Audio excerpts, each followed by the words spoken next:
Faustian wanderer, the Faustian tourist, the trivial Faustian tourist. He wanders the world over, possessed by this desire, some longing that he doesn't understand, for something that he doesn't understand. And in the place of that longing is put all manner of demonic desires, provokings that are given by travel bloggers and van life bloggers and advertising and ideology, which form idols that are put in the way. And so he wanders the world over, yet everywhere he goes, it's the same surface, everydayness, as Heidegger calls it, presence. The same, once the triviality, once the base curiosity is worn off, that surface layer that he goes, he's off to the next place. There's no depth. He doesn't go, he's going on the horizontal to find no depth in all these different places that he goes. Yet still he wanders to the next thing and the next thing, and none of it satisfies him. None of it helps him, yet he still continues. There are some people who do, not all travel's bad, but there are some people who do go to the depths of the places that they go. But think about it like fast food. Think about it. We've got an obesity epidemic. Why is that? It's because a technical system provokes you everywhere that you go. Because you have no ground, no freedom. You search for freedom in the wrong place. You think that's freedom. This longing pushes you into that area in search of freedom. And really what happens is you're just, the first thing, you think you're self-determined, and the first thing that comes across you actually provokes you and is mimetically inherited. So what do? We see this desire for, there's no place to rest his head, like I say here. You see this desire for sea change. People, the woodlander, let's go out to the woods. Let's build our, and I'm not saying you shouldn't. I'm not saying you shouldn't. Or this is necessarily bad, but it's not the answer. Sea change. We'll move to the country. Let's build, go out with the woodlander. We'll have our chickens and nature will solve our problems. Or sea change will solve our problems. Yet, same factical presencing of being. Presences. There's no escape. There's no escape. Even looking at, what are they called? The Amish. If you look at videos, there's a guy called Peter Centineo or something, or Santiago, something, some Italian last name. Not Santiago, but Santinello, I think. He's an American blogger. And he's gone and looked and spoken to all the Amish. And you see that this idea that the Amish had, we'll be Luddites, we'll escape the technology, we'll just live off the land, yet still the technical finds you because it's in the language, it's in your head. Techne is you, but your other things, mind has become techne, as techne is technology, the language is technical. So if you're reading the German translation of the Bible like these Amish, and just trying to get back to this root work, you don't escape it. You can see it because they've got their endless schisms of people and moving towards modernity. Same being everywhere you go. There's no escape. So, or is there? And so this idea of sea change, there was this great, you could consider it the BBC, right? The BBC, you know what the BBC is. Americans know what the BBC is. The Australian version of that had a program. There's a program called Grand Designs, which in Britain actually is a great program because they've got all different types. They have so many old buildings to upgrade. And normally that's a great program. But in this sense, this couple, their father had passed away and the ashes of the father had arrived in this polystyrene box, and the wife had the feeling or thought that, is this all there is, that we end up in a polystyrene box, right? And this is this technical and framing, this not getting to the surface of things. You're just part of this surface system. Even when it comes to death, it arrives in a polystyrene box.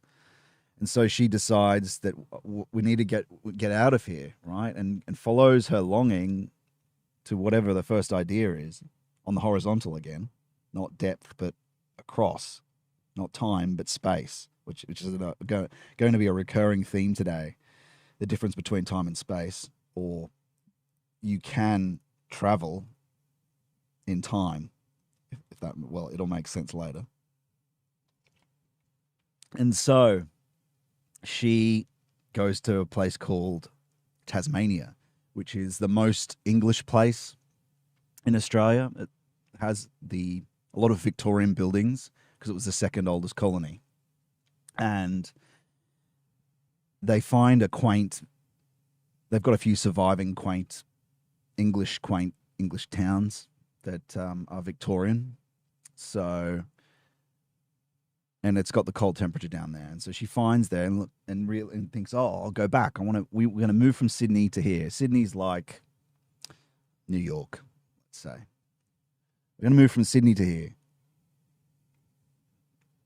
So this is kind of like that going back, this sea change to the country. We're going to live in the country and the rural ideal. So they move there and they restore this house. And they're on this grand design program and they're saying how good it is. And then I looked to the comments section beneath the video of this program, Grand Designs. And the person in the comments said, and I checked this out. Well, I didn't check it out, but it'd be true. A person that lives there in that town said, the couple actually, after the program, turned it into an Airbnb and moved back to Sydney. So doesn't matter where you go. It's the same factical presencing of being. Even when you're trying to go back in time, there's no going back in space, but there is a going back or to the future.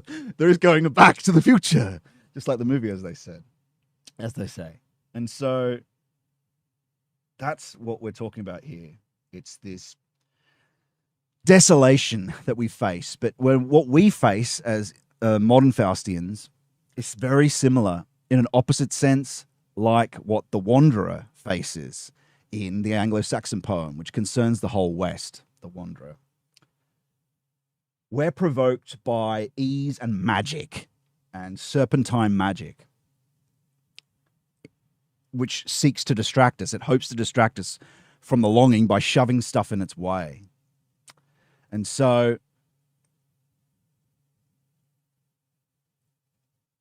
let's talk about the Anglo-Saxon poem now. But in essence, it's the same. It's the same past of what has been that makes the world and what sticks out for you in the world. Like the past gives form to what sticks out for you in the world and how it presences to you. Your memory, all these different unconscious parts of your being give form to and control your needs and how the world presents to you. And that's also wrapped up in your sin and your destiny. And destiny is the Western word for karma. But we'll go into that. So, the Wanderer. What is this old lament about? What happens? I'm not going to read it today. You can just look it up, The Wanderer, because all we need to do is really describe it. It's a lament. It's a lament. And in this time of desolation, this Anglo-Saxon, again, it applies to all the West, though, all the Faustian man. He describes how he's lost everything. He's lost his folk, he's lost his people. And he wanders place to place, wishing there was someone he could open up his thought chest to, his inner being to, but he can't because they're all gone. And so it's a very richly described desolation from an existential point of view.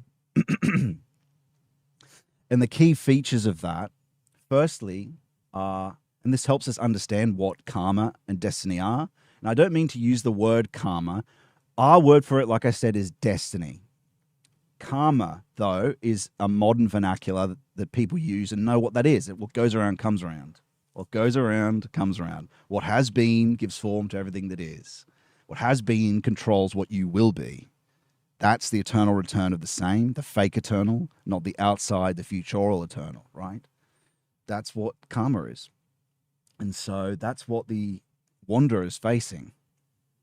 The same dead presences of being that he can't escape, the same decay that follows him everywhere he goes.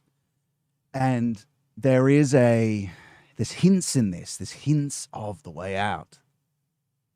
One is dreams, and you could call dreams the other side of Mary. You could call it sort of Persephone. Dreams are when you are closest to the unconscious if you haven't developed these unconscious faculties. Dreams are. And so through the dream, he experiences this, the things that he longs for. And he laments and wakes up that when he wakes up that he doesn't have those things. But that is the unconscious reaching out to him. There's clues in this. And so he's giving advice based on the will to power, the boasting, the things that used to provoke him that caused him not to follow, as he says, his own heart. And what is that? It's another hint for the transcendent self, the guardian angel. He was provoked by, like we are by everything, provoked by the boastings of Lof. Lof is a word that means reputation. These are pagan values, which when they're appropriately in the right hierarchy are okay. But on their own, if they possess you, it's the will to power. You're a provoked being, right? And so he too when he was young, was looking, in a sense you could say that he was looking in the wrong place for meaning, or looking in the wrong place for the longing. And so those are the two clues that are in that. And this poem really reflects where we are. And it's about Wyrd. Wyrd is a word that's used in this. And all the advice is worldly wisdom as well. But Wyrd is an important word in this. W-Y-R-D. The old understanding of it is what I just described. It's destiny. He describes it as an impenetrable wall, approaching wall, because Wyrd is like a river flowing, but it's flowing from the past here into what you will be. And it's a prison because it's flowing from the past, right? That stream is flowing this way and controlling like a disease him, and contracting and stealing life because of sin, because of various things, as we'll get into as we progress through what we're going to talk about today. And this word reflects that understanding. And so you can see, I think, is really clear too. And it unfortunately gets covered over with ideology and propaganda, is that actually the European has the strongest spiritual connection, the strongest eye push, the strongest push from above. But it gets covered over by this Wyrd until the Anglo-Saxon, till the Westerner recognizes the true Wyrd. And you can see that as it becomes weird. What does weird mean? Oh, something's weird. That's outside. That's new. Whereas, of course, this wall that's coming towards you of what has been is not going to be that new, strange, weird thing, that outside temporality thing, but it becomes that, the river that flows from the other place, the river that flows from or through deeper into the dream than the wanderer goes or experiences. And that person, that conscience that advised him. And so from there, let's having a sort of understanding of or an intuitive understanding of this karma And this, again, it's just a word that people understand, so I'm using it. So I'm not getting Eastern, but it means destiny, but karma is what destiny is. So destiny is the past of what has been. We've talked about all that, more or less. Story of the desolation of the past. Hints of the Holy Soul. Yeah, I've talked about all that. And so, but it's good you see that photo there. It's desolation that cannot be escaped. But so on one side of the equation, you've got this past pushing into the now. That's what karma is. And on the other side, you've got providence, and that's what the new Wyrd becomes.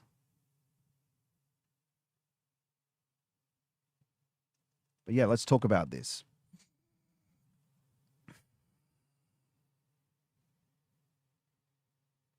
So karma, destiny, you could consider this, or should consider this, like a mist that surrounds you, that you can't see, that's locked up and to do with what you value and need, and transforms what you value and need, and how the world presents to you, how the world is for you. And especially when we talk about how the world presents to you, you won't notice it at all because it's changed the whole foundations of how the world is for you. And so I think the best way to explain this without getting too esoteric is that you've got two levels of the unconscious. And it's this mist that surrounds everything, that gives form to everything. It's wrapped up with value. It's wrapped up with life and diseases of the will and diseases of vitality. And so I'm just going to use these two words, vital body and astral body. And this comes from esotericism, but all it is, you have a physical body, right? The body that is the vital body or the etheric body is your memory. Or when you say remember, a member is an organ.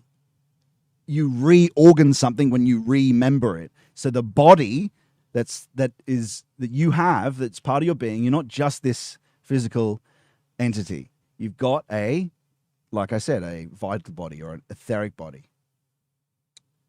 That region, again, you can just think about it like the unconscious. Jung rediscovers this astral body and this vital body. He gives it different words, but what we're familiar with is the unconscious. So just consider them two bodies based on what has been that you have. A way to understand karma, where your sin is understanding forgiveness. Forgiveness deals with guilt for your sin against other people and sins in general, and also resentment of sins that have been committed against you. That's where the astral body is. The astral body is, just think about it as a domain of wish and will. You can control what you wish and will. Think about it. You can also think about it like this: factical being where we are, consciousness, where is conscious is both time and space. This unconscious is not space but time, right? So you're going temporality. It's within temporality, but it's not spatial temporality. That's a way of understanding it too. And so it's just as real. It has a body, and it can be accessed in dreams. And again, these things can be brought conscious through the initiation. But point is, through forgiveness, there's no therapist on earth can help you. No therapist, no one can help you remove the vital body part of it. And again, you notice the interaction with the vital body, the etheric body. You'll notice the interaction with that when you just, for some reason, don't have any energy, even though you've had plenty of sleep, all this different thing, right? It's because it's to do with what you could call psychological. No, this is spiritual. You can't fix it with a therapist. There's nothing that can be done. It has to be collaborative. Or you just eliminate the whole person, which is what the yogis do. They depersonalize the whole thing. So there's no, like, Christ is like a knife. He wants you to have life. He wants you to be divine person. The yogis, different, as I talked about in the mystic stream, mysticism stream. And so that forgiveness, as Christ says, after he talks about the Lord's Prayer, because what you did in facticity, in the world, were events that affect more than just the person. When you petition the Lord, when you pray for something, it has to be not just personal to affect your karma. It has to be, firstly, you forgiving other people. And as the Lord says, for if you forgive your men their trespasses, your heavenly Father will also forgive you. But if you forgive not men their trespasses, neither will your Father forgive your trespasses. And so you're dealing with something that's outside of you. And the unconscious goes beyond your ego. It goes beyond, and it's not just a personal thing, as Jung discovered with the collective unconscious. The will is a temporal organ that you're like a whirlpool, as Bernardo Kastrup talks about. You're like a whirlpool, and that whirlpool is touched by the temporal outside, not the outside proper, not the outside temporality. But the point is, the petition has to be justified. And that means forgiving other people, blessing them. And then you will be healed in that area that cannot be healed by some therapist or anything. You can make changes in the domain of will, in the astral body, quote unquote, through that, through the resentment, through forgiving. But you can't make any changes with there's nothing you can do in the domain of karma. It's real. It's a real thing. If you don't see it, or the world presences to you a Spurg world based on what you've done. And really, when you think about materialism, I had someone comment on a tweet saying, "Oh, fairy tales," when talking about God. And I just went, no. You're living a juvenile Kuma life. Because when it's a juvenile's life that loves to not take any responsibility for any of his actions, right? And if there's no justice or karma or divine justice, everything you do doesn't matter. So you can just do what you want, which is the most juvenile fairy tale of all, materialism, because you don't want to own up for what you do in the world, which matters. Everything you do matters and affects this mist that's around you of the unconscious. And so it is completely juvenile, actually, to think otherwise. And you come to see it over time when you interact with the unconscious. And part of these streams is to help people move towards that. And the more that you go through the Lord's Prayer, the more that you fix these destiny or karmic issues, the more you become like him. And what is it again? Even in the Hermeticists say, as above, so below. What that really means is you make below as the above for the secret thing to occur, which is to have these faculties come online. And so, yeah, that, and you can see here in the diagram, I think you can see that. You've got this, I don't know if you can see my cursor, you probably can. You've got this karma that's moving into the eye where you are in the past. And the wanderer doesn't have access to, and you don't either. You're provoked. I was as well. When I say you, I mean me as well. Anything I give, any advice I give, or anything I say also applies to me. So it's not a lecture down at you. It's this is what works, and this is what we are discovering together and using together, finding the way, as they say. And so this moves from past into the now and gives form to the now. Again, to get an idea of this karma is really important for later and next week when we go deep into the Lord's Prayer, because the Lord's Prayer is about that. It is about, and even we can just preview, although I'll probably talk about later. The Lord's Prayer is said to our Father. Same with the Hail Mary. It's collective. again, because it's to do with this karma, to do with this destiny that's around you, in your sin. If you're always praying for other people, you are healing that element. It's outside of you because you interact with the world. And so that's why the Lord's Prayer is given to us by Christ. So it can allow for that because it's outside just the personal. And so I think you should understand from that explanation of forgiveness what's sort of going on here, but it will become more clear.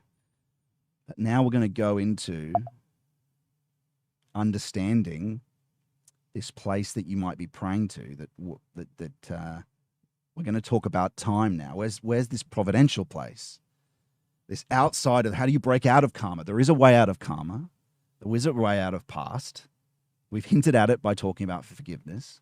But let's get an intuitive idea now of time, an idea of what the outside is, the outside temporality, the future that's not you. But before we go into that, I'm just going to go to the bathroom and then we'll go straight into it. Watch some nature vibes while you wait. I'll be back shortly.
All right. We're back. So let's just, to get an intuitive understanding of this, let's talk about, just give a basic surface existential sketch of surface facticity, surface, how things are for you, in presence, how things presence to you.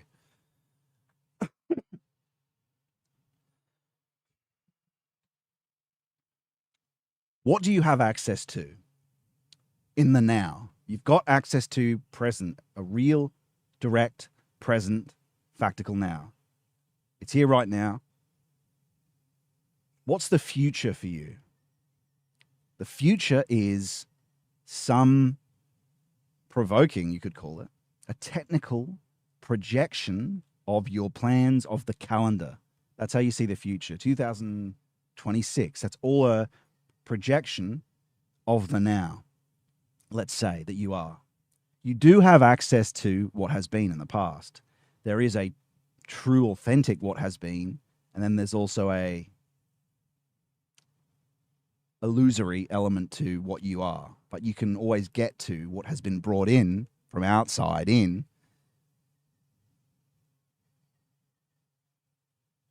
which is the eternal that's brought in. That's the authentic truth of what has been. But the point is, you've got access to the past. That is something you can remember or reorgan. But this future, there's something in this future that's not, that is something that is projected. It's something that, okay, so if we take that away, what is there? You've just got the now. Okay. But say you see yourself as a postulate, which sort of implies after the fact, and it's asserted without evidence, it just is what it is.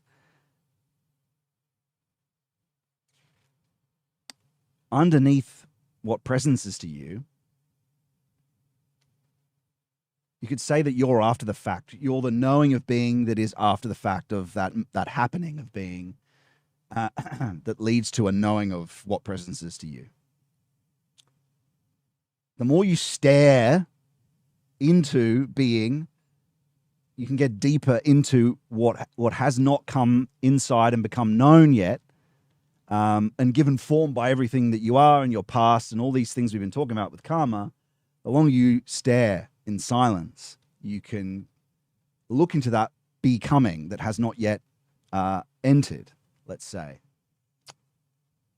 And so the point is that if you get rid of the projection of the future, that you have access to a future, which is also the beginning, which is Christ, which is also where intuition comes from. This becoming is a place you can, it's not just a projection, this future, that is something you can interact with and communicate with, that is outside temporality. You don't see it now, but it is something you can gain access to. It becomes a raw fact of your being, this interaction with this future. And this has always been the case traditionally, understood as what Christ is. This is what providence is. Again, you can get a sense of it if you stare long enough at the now and you get outside the postulate that you are looking into becoming. And then you're looking further. Like say you're looking into the unconscious. What is unconscious is what is unknown that has not become known. So if you examine the unconscious, if you examine your dreams, with initiation, you're doing a passive and active at the same time. So what is but is not conscious to you when you're asleep is something that becomes available to people that are involved in initiation. And so I'm just trying to give you a sense that there's something that is nevertheless there that you don't know yet. And so when you look towards that unconscious, you are looking forward in time because it hasn't reached the known yet. So if you keep doing that looking, you don't just leave the virtuality that you are, the knowing that you are, to go to these layers of the unconscious I've been talking about, temporal, that has not yet become known. You actually go to the future, this is what the eternal is. It's always been contemporaneous, that always surrounds the known that we are. And that's what the Keystone is. And so to get an understanding of what this outside temporality is, let's look at this. This is a traditional metaphysical symbol. Now you see also, when the cornerstone is referred to, it's the keystone. For reasons that are very etymological, the corner, when it's translated into Greek and various languages, is connected to point and head and top, which is keystone. But you see this in this St. Paul quote, where he says, "Ye are built up on the foundation of the apostles and the prophets, Christ Jesus himself being the supreme cornerstone, keystone, in whom all building fitly framed together is growing onto a holy temple in the Lord, in the future, in whom ye also are being built together for a habitation of God in the Spirit." Now, Paul is the foundation stone, the first stone, as Christ says. "Thou art Peter, upon this rock I will build my church," foundation stone. And so the cornerstone is this outside place of potentiality that is the future, that is heaven, that is all these things. Now, to get an understanding of this, think about you are this archway, right? You are this archway. Think about yourself being built. You're at the second story of it.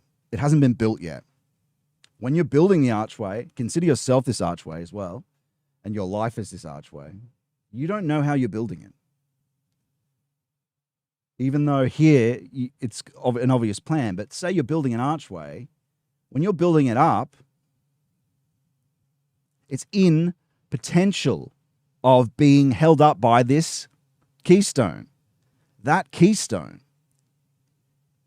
helps show what this potentiality, this plan that's always there in potentiality as the keystone, it's got the shape of the whole arch in it. If you can see it there, I'm sure.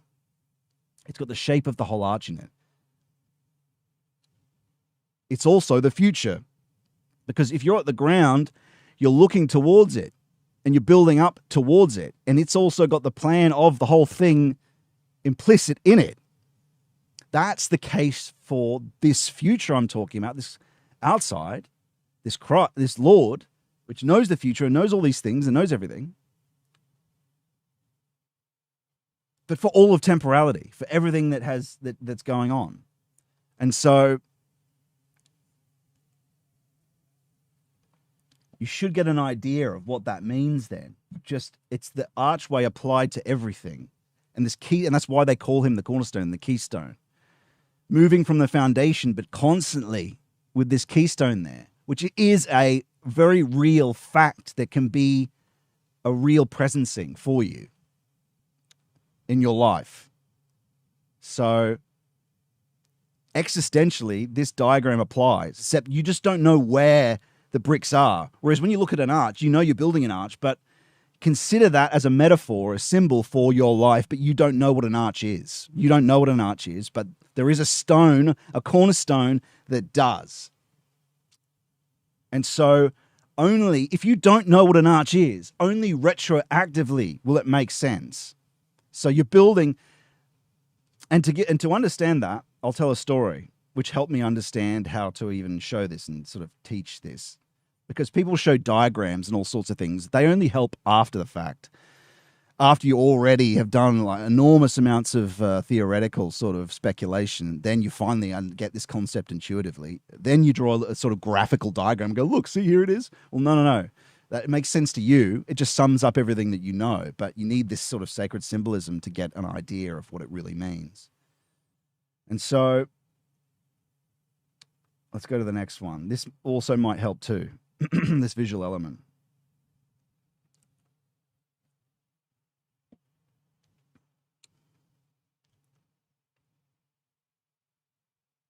That's true existentially. You see, again, this is a vault stone of the roof can't be held up without that vault stone. And the whole roof is being built towards that vault stone, which is Christ. You can see here, symbolically shown, symbolically made. I'm going to take this jacket off. It's a bit hot.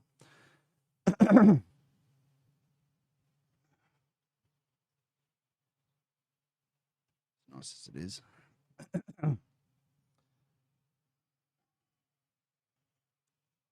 And so here's an example of how this sort of works. The low intellect that you are, when you develop these faculties, when these faculties become more accessible to you, the low intellect that you are tries to interfere. Oh, what do you mean? So you'll have you understand conscience, right? You understand conscience, the idea that you'll get before you do a bad thing, you get a warning not to do that bad thing.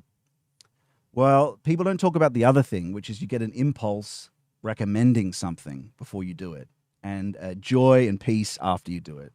That is this providence. And you develop this until it actually becomes, you become that intuition. You become that. You move towards it. That's what initiation is. That's you moving towards the Lord. And so that impulse is what I'm talking about. So for me, I have access to that in the sense that I've talked about this in other videos. If you're just watching the stream, this is to do with mystic understanding, which is spiritual touch and spiritual hearing, and also active imagination that Carl Jung talked about as well. And so those sort of things work together to confirm you're experiencing intuition and you should do something. And so as you develop that and you trust it more and more and more, you actually become into union with that providence. And so there was this movie that's called Saturday Night that is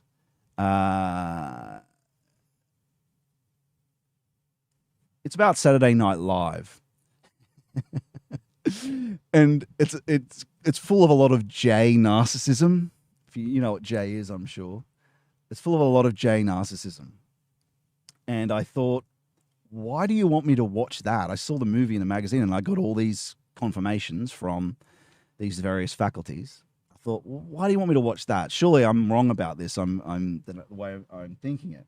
And so my low intellect, who thinks it knows better, thought, it's just a J thing. This is degenerate Hollywood. It's worse. Why would I want to go watch this movie? And so I didn't do it that night. And then it came back to me, and I was thinking about all these things about continuing to develop these faculties, and a big part of that is trust. Trust. And so I thought, okay, I'll go watch this movie, even though I think I know.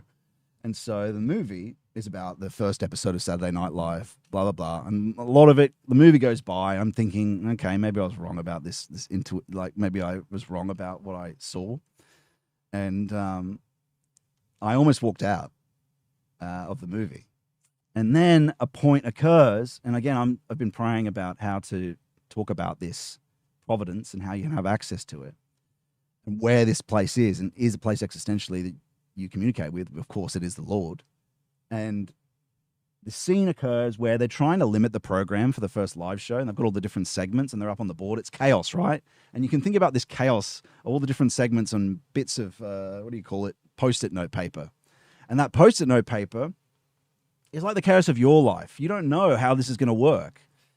And so they have a symbolic scene in that where they're laying bricks, like we see with the Keystone, right? They're laying bricks together, and the filmmaker uses that in crossfading between that and the Post-it notes, the chaos of what this show is supposed to be. And the rational mind doesn't know, right, how to work it out. And it all comes together. And when that comes together, they finish laying the brick of this floor for the studio. And so that is how it works. And that's what we're talking about with the Keystone, is that you've got this chaos and you have this situation, but you have a friend outside of time that helps you, that you can move towards, and helps you build the brick of the structure that you don't know how to build, but has it in potentiality and knows everything. And at the same time, that was showing me how to show it. And by telling you this story right now is retrochronically. Again, that's retrochronicity. I didn't know its significance until I'd seen it. But intuition knows. The Lord Jesus knows outside. He knows. And you just have to trust it once you have the signs. And of course, he only hints because he doesn't want to... We'll get into that. But he doesn't want to, it's not spelled out for you, because then you would just be an extension of him, not free. So there are many reasons why it is this way. But that's how it works. And so retroactively, it makes sense why I was to watch that movie, to see that scene that was in it. And also to tell it as a story. So it's not only just this finding the symbolism, because it gave me the idea of the cornerstone, which is, again, you can look at Rene Guénon, about when he talks about the sacred symbolism of the Keystone in more detail in his book, Symbols of Sacred Signs. If you want to read deeper into the Keystone, cornerstone, all the biblical quotes that relate to it.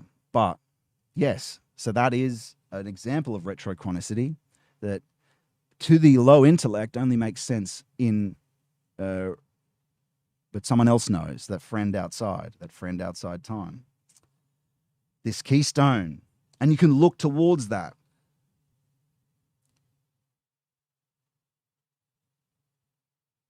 You could see that as a symbol. Even this Keystone here of the roof is your vision. When you look deeper into becoming, you get closer to him. He draws you in, though. Again, watch my videos on initiation if you want to understand how to do that. But So how do we get to this? How do we get to this keystone? How do we do it? How does Faustian man escape? He doesn't wander around the world. He looks towards this, which is at the ground of him. The thing that's more myself than I myself am. What does that mean? God's esoteric name is I am. I am that I am. What's the I am? I amness. When I say I amness, it's not just a proposition. Look at it now. You're watching now. What's this I amness that I myself am? And you can also see it. You're looking at your vision. And when this initiation, you do concentration without effort, essentially on that I am, on the center and on the all. And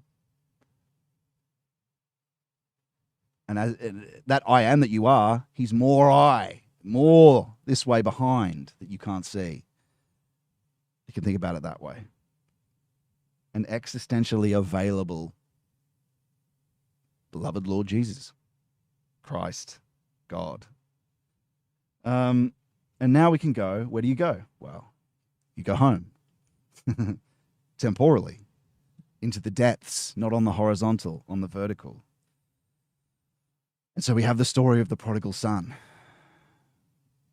So this is more or less where we finished last time, though we've gone deeper into the start part. So we go into now this relationship with Providence, which is both the future and the beginning at the same time, the Alpha and the Omega. It's the point from which you left and incarnated, and it's also the becoming and the future of what you will be or could be.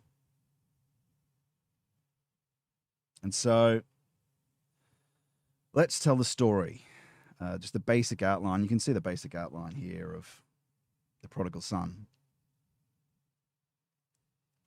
So the father decides a son wants to leave, and the father divides his wealth and gives it to the son that wants to leave. Think about this like the Faustian wanderer, but he's not aware of this father though. Gives it to him, and he takes it, and he squanders it on whores, and the realm that he goes to experiences a famine. And that famine forces him to become completely destitute, and he goes and works for a pig farmer, and he's hungry and completely in destitution and completely in need, to the point where he actually desires the slop of the pig. Not even just these first desires that he had, but the slop of the pig is what he's by this place that he's gone. It's given form to who he is, and he desires the slop that feeds the pigs, and he can't even have that. And so he's in this destitute state of yearning. And in that state, he realized that even the servants of the father had a blessed life, that I recognize that I've sinned, that it's not within my forces to do. Well, he doesn't say this, I'm paraphrasing. It's not within, it's an acceptance of not being within your forces to do anything about it. And decides to go back to the father and to acknowledge his sins and say that he'll be a servant. He's not worthy of being his son. And so he goes to the father, and the father sees him on the way home and immediately feels compassion. And then they embrace, and the son acknowledges his sins and says he's not worthy. And the father calls to his servants to bring his finest robes, his finest shoes, everything, finest everything, and slays the finest cow for a great celebration. For the son was lost and now is found. He was dead and now he lives. And as the celebration is going on, the brother, who's always been loyal and done what he's told, is told by one of the servants what's going on, and the servant tells him that the brother's home. And then the father comes out, and he says to the father, he doesn't go in, and so he says to the father, well, I've been loyal all this time. and yet you've not given me the finest calf and me this or that. You've given him the finest cow. And the father says, my son,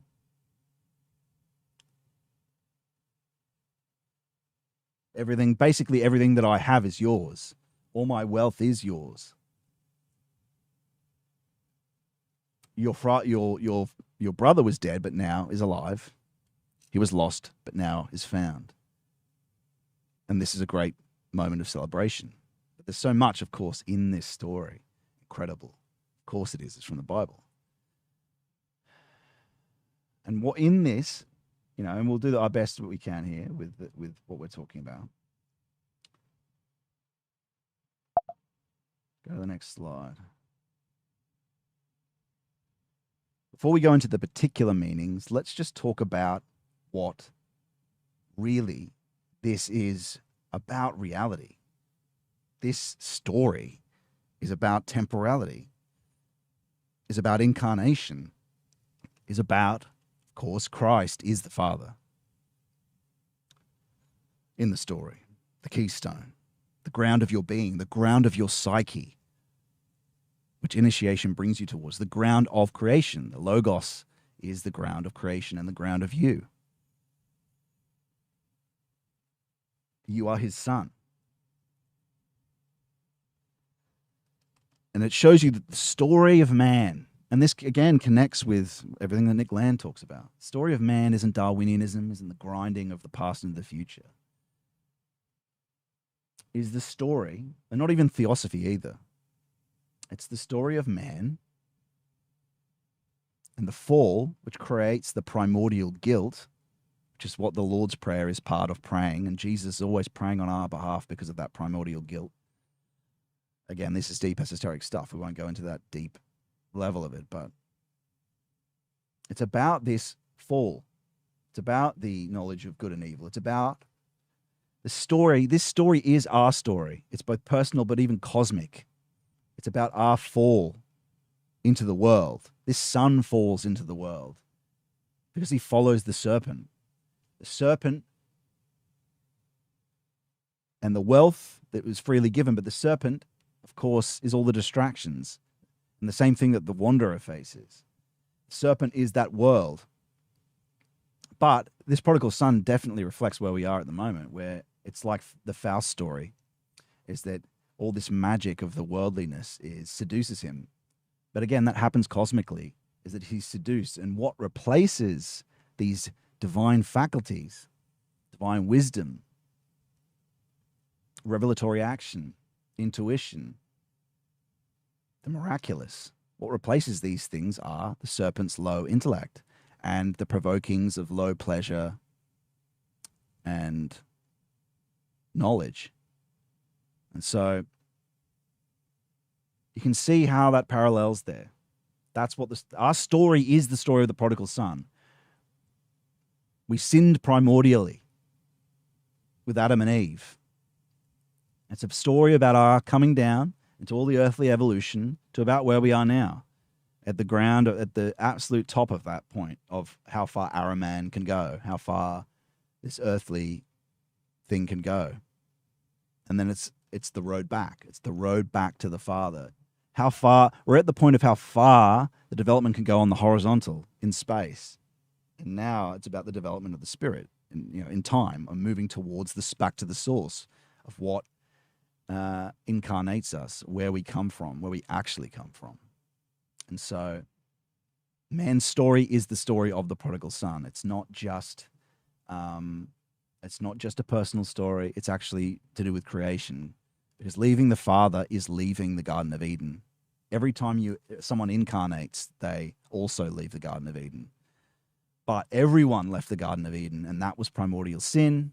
And our story is coming home. That's what our story is. All the development, it's not progressivism. It's coming home to the future. It's coming home to the ideal of the plan. And look how far we've traveled away from the Father. How far Western man is almost at the very far extremity of how far he can get. That's why nihilism's a good thing. Nihilism, Nietzsche, they're all good things. They've got their place. They get rid of the corrupted version of what we're discussing today. so people can find the truth. That's actually a reality, a cosmic reality, the cosmic Christ that you can really interact with. It's not a story that talks about an invisible man, that you only experience after you die. No, no. It's the truth is far greater. And yeah, so where are we here?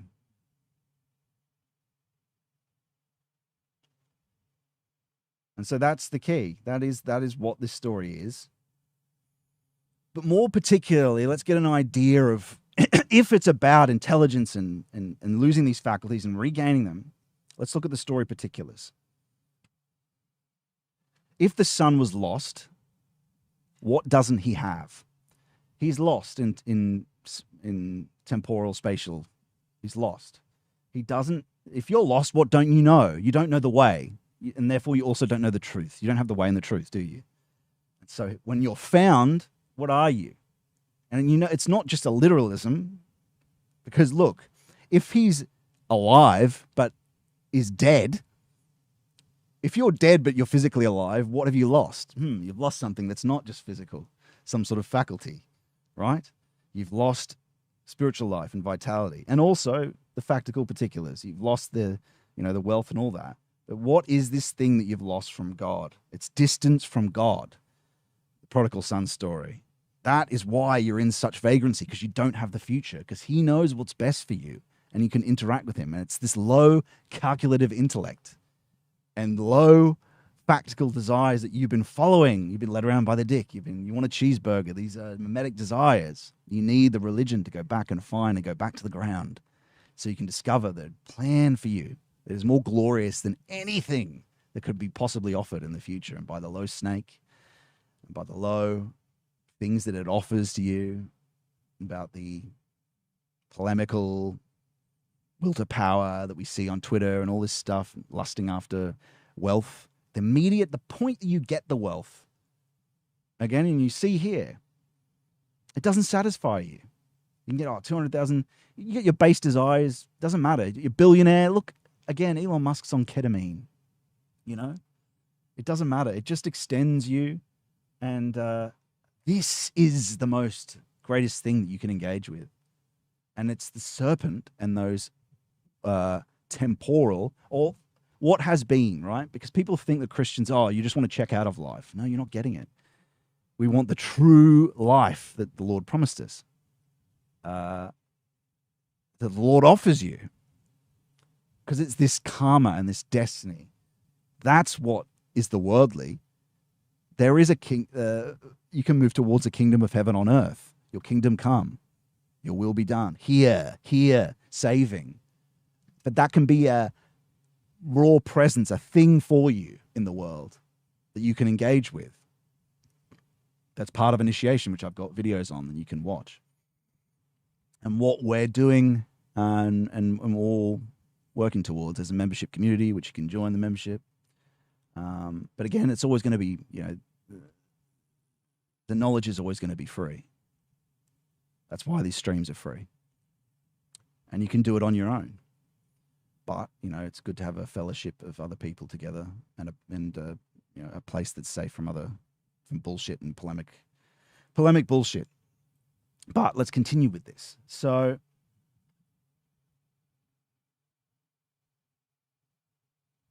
then you think about what this is. I mean, there is a deep meaning in here. It's about the fake future. Like we've talked about, what's the fake future? The projections. The fake future, fake freedom, which he experienced fake freedom, the son. We experience this fake freedom. But what is it really? It's distance from God, where you think you're self-independent as the Uberman. But what happens when you become cut off from the future, cut off from the Father? And I'll explain what true freedom is. We'll go into what true freedom is. But what happens? Well, of course, you think you're free, and you're now this self-referential being. But what fills the void? What makes you decide what you go after? Of course, it's mimetic. It's temporality. And you become a slave of that, and you think it's freedom. It just possesses you. And that's what Araman, Satan, wants. He wants you to just be his extension, just an organ, like an orc is an extension of Sauron. That's what the destiny is. Without the future, you don't have a future. You're just you have no free decisions. You're just a provoking of the past, like the wanderer. He can't escape it, thinking he's free. But you get clues of a way to return to the Father, to return to the Father. And you see this also in, again, so it's fake justice or old justice. It's the quantitative way of thinking versus the qualitative. And that there's a new justice that comes after that, which we'll get into. But let's see it in some of the story details that are there. So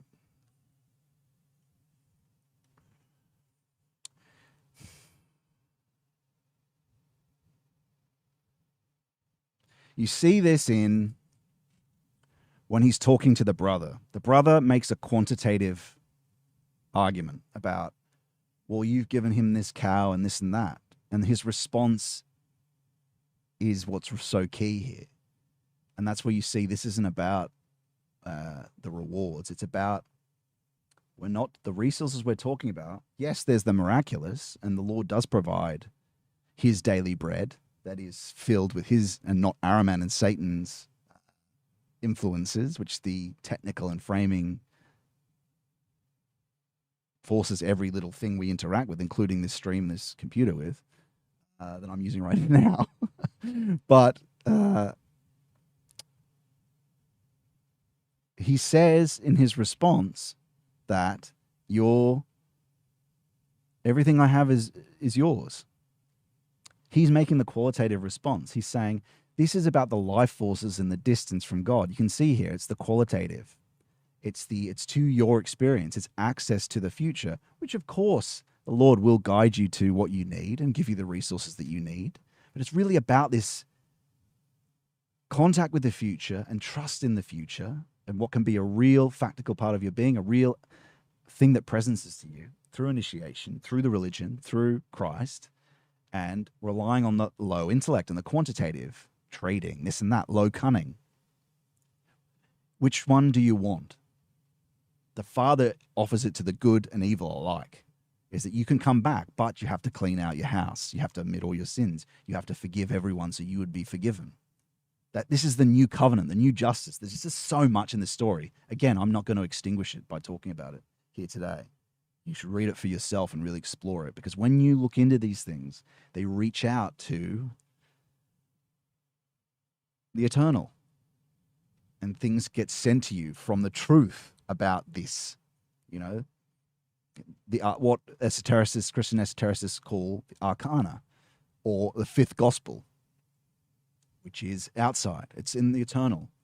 And think about it that way. So same with the tarot. If you're interacting with the tarot, this is all of what medieval wisdom had to knew of the eternal. And initiation, when you interact with those sacred symbols, it reaches outside of where you are, not just into the world, it's into temporality and beyond. Beyond space, through space, if that makes sense. So these things we're talking about and what that you've lost, what do we lose since the fall? What do we lose? We lose divine wisdom. We lose revelatory action. We lose the future. We lose this life source through our sin. Sin causes diseases. When you sin, people go, "Oh, it's just what a book says." No, it's a sin because you're wounding yourself, because it hurts you later. And this is why you see Satanists, real ones, they try to wound people's karma.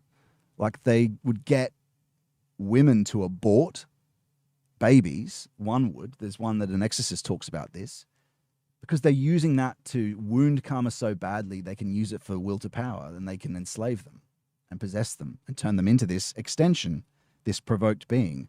And the worse they make it, the more provoked you become, until you can become completely possessed by a demon. And this happens to Nietzsche as well, unfortunately. Again, we love Nietzsche. He was searching for this freedom as well. But he was looking on, he looked into layers of the temporal. He didn't get to outside. But, yeah, we love Nietzsche. So, but yeah, that's the fake freedom. Homo provoked. And so that's what this resource really is. And it's freely given and always there. But let's also use this to better understand freedom and what this qualitative, what this new covenant means, what this new way of thinking, this appeal that he can be appealed to directly, which is what the Lord's Prayer is. It's part of the new covenant. But I think you're getting a sense of what I'm talking about here. And so let's look at freedom now. Again, this is in regards to this story as well. Everything the Son did was contrary to the Father's will. But he allows it. But still offers the forces of life to him freely. And so, it wounds him to see his son go off and damage himself with all the sin. But you can also see the way back in terms of acknowledging the sins. But of course, it's only one story. The rest of the Bible shows that. The rest of the New Testament shows what we are to do. But you can see that freedom, what does that mean? So he lets him do what he wants to do here. Is that true freedom though? No. But he allows it. And what does that mean? It means that there's so many deep ramifications from this allowance of the prodigal son. And it shows you that the Lord is not responsible for the evil that happens in the world, only in the sense that he allows creation to exist itself. And because freedom couldn't exist without the allowance of his withdrawal from the creation. His withdrawal from the creation. If that's not the case, then he's responsible for all the evil. He's responsible for the parasite in the eye that eats out the kid's organs, all that stuff. These creatures, every little thing that happens. Because this is about our distance from him. Temporality is created to a degree anyway, by, at least how it is for us, by our distance from him, by our rebellion, by our leaving that he allows. If that wasn't the case, then we wouldn't be free and we'd just be his extension, right? If he was responsible for all the evil, we'd just be his extension. You wouldn't be free. You'd be deterministic like Araman. And you see that in Orthodoxy and Catholicism. And no offense to Protestants or everything, if there are any watching, but this is where effort and grace come in, is that he is only all-powerful insofar as we acknowledge him and pray to him. Because if he's intervening, he's just intervening. He's breaking the freedom that he gave, this withdrawal.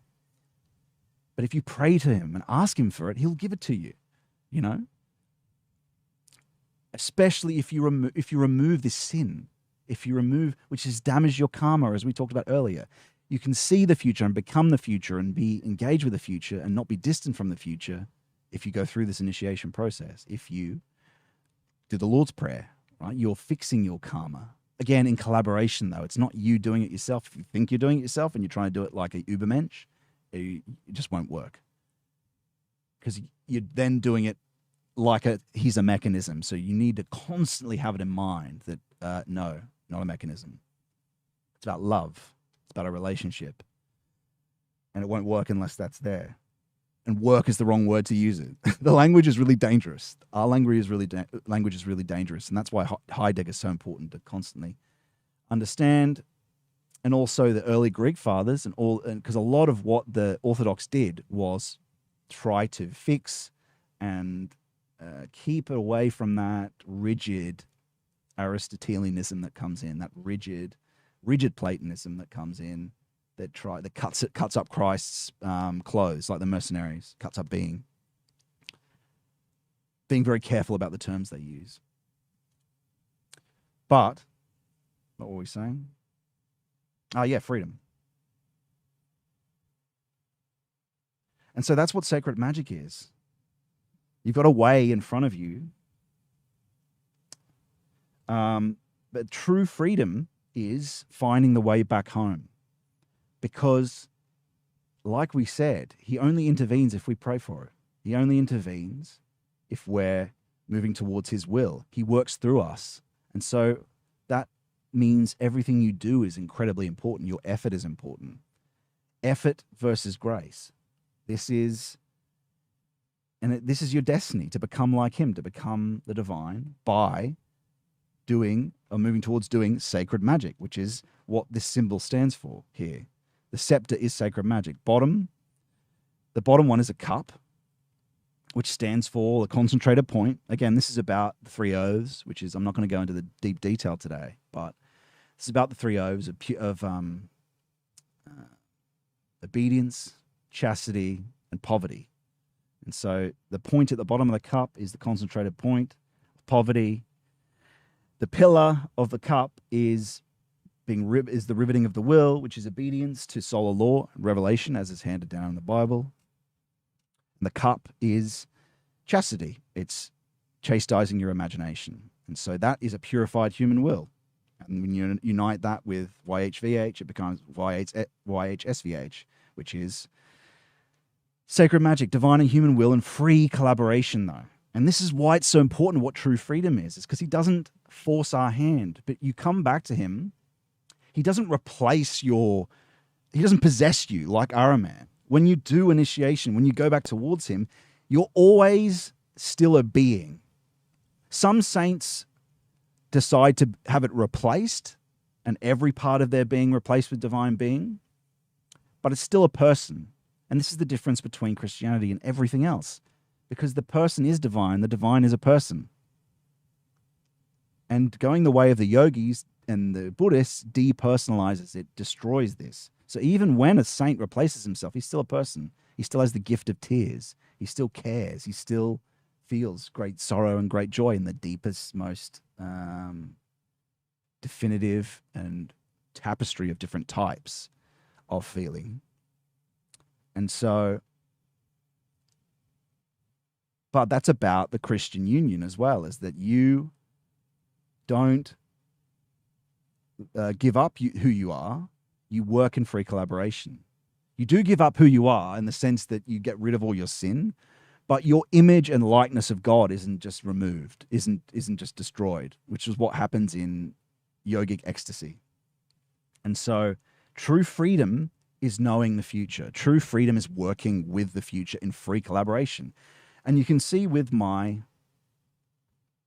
story about how I was dealing with the future is that you can reject it. You can reject it. It's always your choice.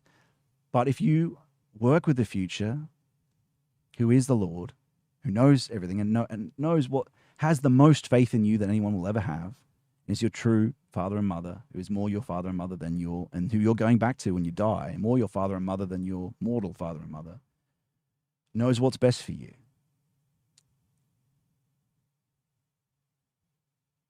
Going with him and following him in freedom and in faith, you might be frustrated. You might go, just tell me, or like exactly what to do, or just possess me and speak. Just possess me and speak what's supposed to be said, right? No, because it has to be collaborative. Yes, there can be this flow of inspiration, and he'll help you, but it's always your choice. And he's always got your freedom and your moral development in mind, so won't interfere. So people go, why doesn't he talk to us? Why doesn't he say anything to us?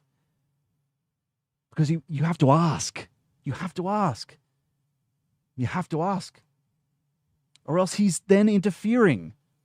Then he's encroaching on your freedom when you incarnated and want a distance. You have to come to him yourself. That's why he's not throwing shit around and throwing lightning bolts he, like, in terms of these direct interventions without anyone, they're very, they're very rare.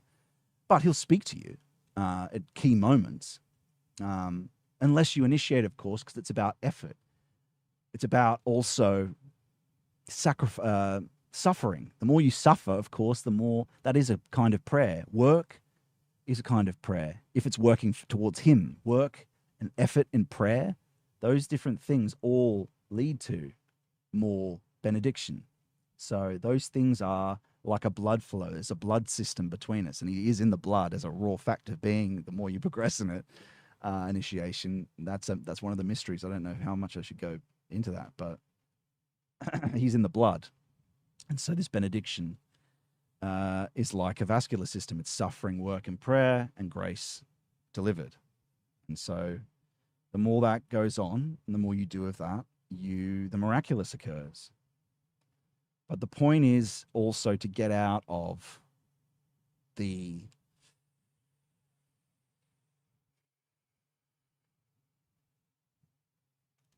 it's also to get out of, where do I talk about this? I don't know if I talk about this next or not. Maybe I talk about this next, which is the getting out of the system.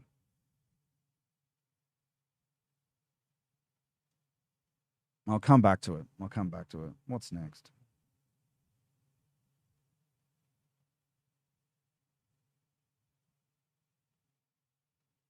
Well, I will just talk about it for a second now. It's like it's very important to escape the context. Actually, no, I won't talk about that. Let's move on.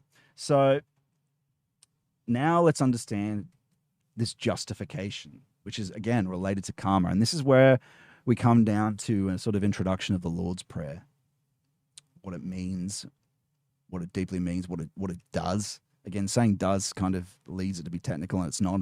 If you take it as technical, you won't have a relationship and it won't happen, because it's never technical. It's always collaboration. And yeah. So justice, the new covenant. This arcana is to do with this. And so what is this future that we've been talking about, this keystone? It is moving from this eye for an eye of the horizontal, of what the sun talks about with the calculative, me getting what's mine. The old way is about my debts to you being repaid, eye for an eye. Since Christ, there is a way to affect karma. The new karma is horizontal. You can pray, and benedictions given, and interventions given. Forgiveness is given. Miraculous is given. Grace is given. What's grace? It's all these different faculties I've talked about. It's miraculous intervention. It's the future being revealed to you. That's grace. It's all these different things. It's revelatory action, how to move your body. It's Christ interacting with your body and breath and helping you walk up a hill, all those different things. Always in free collaboration. That's why initiation always talks about this passive active. It has to be the passive active synthesis, because you need to be a free being. If you're just completely passive, you're just taken over and possessed by something. That's what Satan would prefer. That's what happens, is that you just become a complete provoked being. That's your future if you don't discover this way. And so, can you change your karma, this destiny? Can you change it? That's the question at the end of, and you can. This new balance is what is this balance between the future and the now, and the healing of karma. Again, these are so deep issues that will be always never be extinguished by me. But it's to do with the mystery of Golgotha. Christ already has redeemed our primordial sin, and is constantly praying on our behalf to the Father. But you're always constantly being judged by the Father, who is the future. And you're going to go back to that future, which is the outside when you die. You can affect that future judgment now by praying to him, which also will heal your being at deeper levels of your being by making your petition to him justified. And what does that mean? It means you have to forgive other people first. It means you have to pray on other people's behalf. And so it won't be just paying back the exact debt. It's the new covenant. It's not going to be eye for an eye. It's not going to be just fixing, okay, I was mean to someone. How do I fix that? I'll go up to that person. And you can do that. But the new covenant is you'll be released of it if you pray for them or bless them, or bless the people that have wronged you is, again, key. Also, it's about, again, it's praying for others on, the Lord's Prayer is always our Father in heaven, not my Father. And that's so important because it's for everyone. It's praying for everyone, which is about this primordial guilt as well, cosmically. That prayer is heard by the Father and goes in unison with Christ. Again, these are really deep esoteric things. I'm not going to go into too much of the detail. But that's the new justice. And that's why you can see in the symbol, the sword is on the pillar of severity.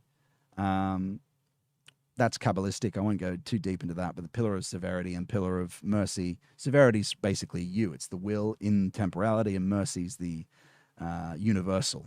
And so it's aimed upwards. That's the will. The sword is always the will. Also purification. So you got to purify the severity, which is the evil that you've done, and be aimed upward towards towards the other scale, this new vertical scale. And that's to do with the spirit. And so you pray the Lord's Prayer. That's how you do it. You go and you take the 3 oaths and you do all the practices that are related to the 3 oaths that I've talked about in other initiation videos. And you can see them again on the front page of my YouTube. Initiations start here. And it goes into the details of this. And also mysticism video I taught, or in the video on Tolkien, there's one of the last streams. I talk about the 3 oaths and what you do. And I've also got some small videos coming out about that. So that's what this means. That's the new covenant. And so it's not just, from the quantitative mode to the qualitative mode that we're moving into. Forgive them their trespasses and your Father will forgive yours. That's the new covenant. And Jesus is clear about this when he talks about it, before he actually talks about the Lord's Prayer.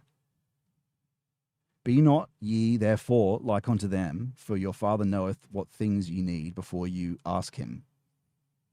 So he's suggesting to you that he knows what you're in personal need of. You can ask for those things, but you must deal with forgiveness. You must deal with your sin.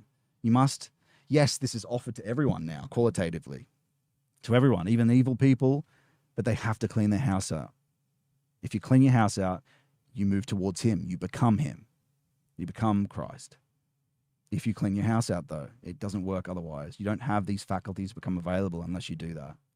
And so this is Faustian man. It's coming home, but it's down into the depths of the psyche to where the spirit is. Ecstasy and ecstasy. That is the only thing that can give you access to this. Concentration without effort. It's meditation, but don't think that you can just do this like a technique, like a Buddhist, and just do the meditations every day. That's part of it. You have to do the whole thing. You have to do the forgiveness. But also that will heal your psyche. You've got things in your past that keep coming up. These are clues.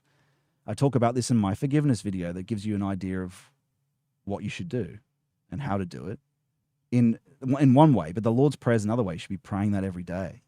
Again, listen to the priests. These aren't just words put together. This is sacred magic.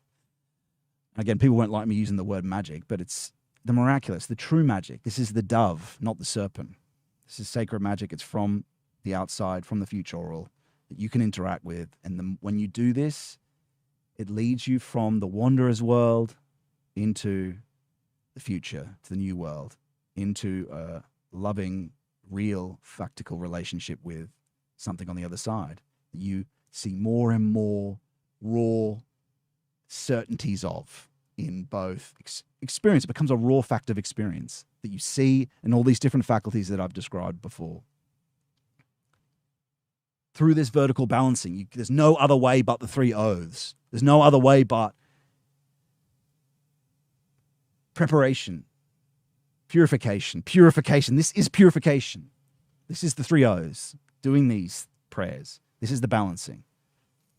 This is going home. This is going back to the ecstasy, is going back to the Garden of Eden. What does initiation mean? the initial point, which is the future, but also the past, the deep past. The initial point, initi, means initiate. It means beginning. And when you go to the beginning, you go to the Garden of Eden. It's a fact that you can experience in these deep meditations and prayers. That's what all, and this isn't, again, as I keep saying, this is already what the Christians are doing. They don't talk about it in the same way as esotericists now do, Christian esotericists, Christian hermeticists do. This is already what the saints experience. So they just don't have the same words for it. Yeah. Initi, that's what initiation is. But the only way is that purification, illumination, union.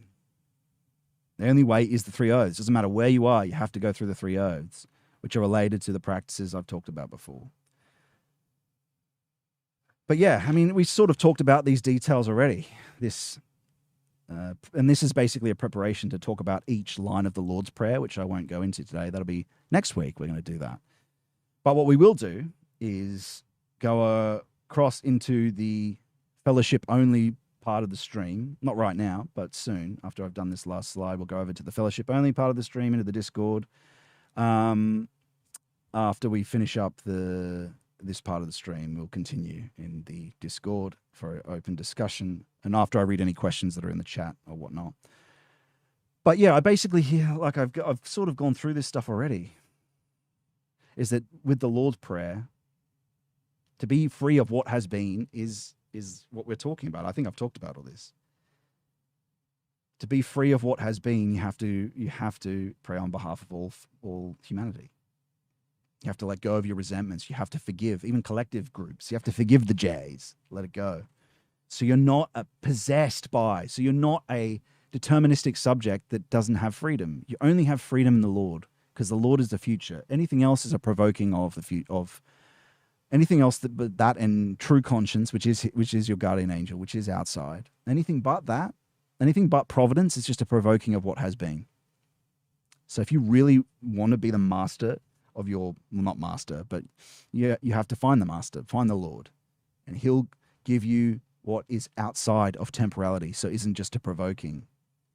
Then you will birth something new into the world, and that's what our artists need to be. You have to discover providence, or your art's just going to be a crappy I don't want to say the rest of that word, because we love all our friends, the Nietzscheans, anyway, but we want them to find providence.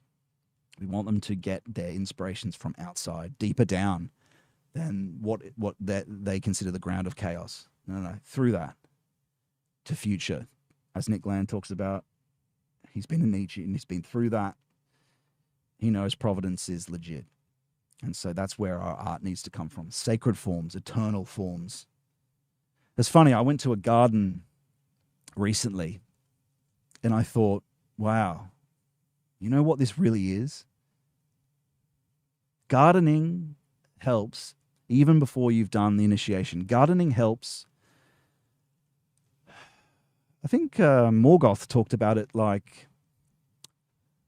English whimsy, he talked about. But gardening is, I think, a very big Western pursuit. All of Europeans tend to do it, I think. But gardening, there's no purpose to it. It's not for anything. I don't even think you do it for pleasure. There's a hidden order that you're outside, or you could call it transcendent self, in gardening that brings an eternal form into the world. So to get a little taste of it, to go to a garden, you can get a taste of this outside with a true sort of European garden. A big one, an ecosystem one. Go in there on your own. Because it was whimsy, because it was depending, but most of the time that's what it is. You're following some sort of thing. You think it's just a whim. Now, if it's the right kind of whim that's not provoking, if it's like improv and you're not trying to achieve any outcome, that means there's no technical imposition. Now, sometimes this instinct cannot be from the future, but I think with gardening, because it has nothing to do with any desire, really, but peace, and peace, not joy as a provoking joy, but peace as it being free of. When you go into a garden, the right kind of garden, it frees you from the provokings, doesn't it? Frees you from it. So you can, in some gardens and in some gardeners, it is a connection to the outside self. And so he does give hints. He does help through that. But you have to follow those hints if you want a true relationship with you. And you have to let go of the low intellect. And you have to let go of the serpent. And that's what you learn over time. And eventually you unify with conscience. And of course, then you're having the beatific vision. You're truly, and there's nothing more meaningful. Nothing more meaningful. Nothing more powerful. Nothing more of greater responsibility than to try help other people find it. And that is a crown of thorns, man. When you recognize that once you start experiencing it, you go, my God, it's just all a lie. All of it is trying to keep people away from this. And yeah, it's horrible. And it is truly a crown of thorns because it's hard to try show people that you can, there's a way, but it's hard to learn how to do it as well.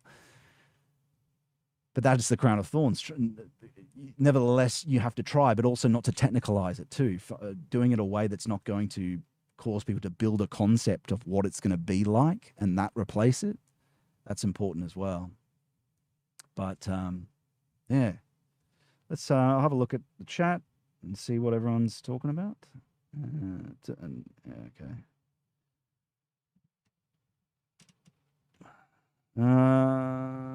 Any plans for another conversation with Nick? Yeah, maybe. I'll ask him and see if he wants to do one at some stage. I'm not really doing dialogues at the moment. But yeah, at some stage I might. All right, cool. We're going to cross over to the Discord. Everyone, all right, really enjoying this stuff, your work and practice of concentration. Yep. Oh, hey, Bram. Glad to hear that you're starting it. I'll just check on Twitter, see if there's anyone's asked any questions there. Wants to talk there in the chat.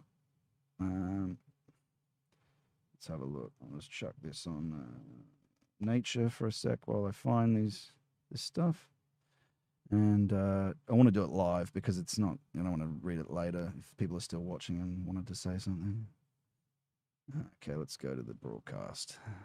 Anyone said? No one said anything there, so we're sweet. Okay, and great. All right, everyone. We're going to jump over to the Discord, and we're going to jump over and have a chat and Q&A with the fellowship. Everyone who's on YouTube, I will see you next week for the stream on the Lord's Prayer. Thanks for watching, everyone, and God bless.